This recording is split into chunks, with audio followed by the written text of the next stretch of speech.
Here is part 3 of my reading of a short story called A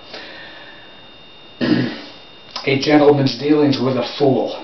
Basically, our main character, whose name is Several, is being harassed by a fellow who insists on calling him Sev. And they're sort of in the middle of a conversation.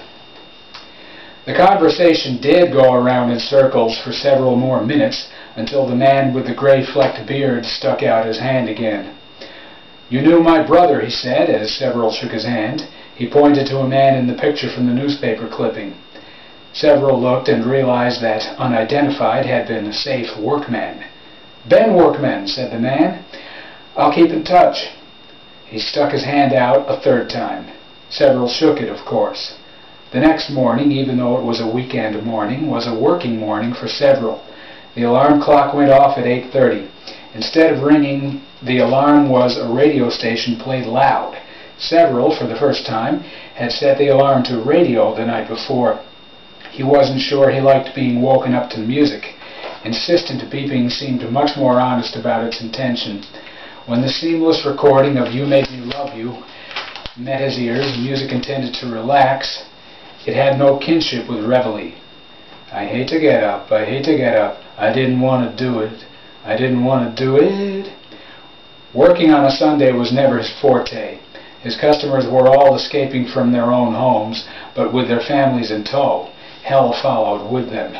He made himself breakfast, and tasty as it was, missed the leisure of a breakfast at a diner, a waitress pouring coffee and calling him honey. The better part of hunger was human connection. People who feed people. Sev drove. He'd begun to think of himself as Sev. "Soylent Green as people," said Sev. He drove slowly into the parking lot. He watched the cars squeeze into the spaces and the people slowly walking from them, waiting at crosswalks as cars drove slowly by, and he did not hear any voice saying Sev. He walked into the building, went into the employee lounge, clocked in, and went to the customer service desk and was told that someone named Ben had called. "Oh? Yes, he wants you to order an item." "He wants me to order it?" "No, we ordered it, but he says hello." "Did he give his last name?" "Workplace?" "Workplace. Could it have been Workman?" "Yes, Workman."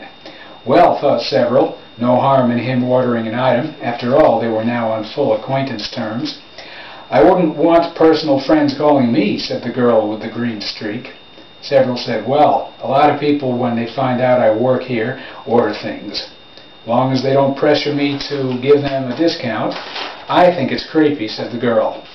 Several reflected to himself that many things to people in their early 20s were creepy, which to people his age were old hat.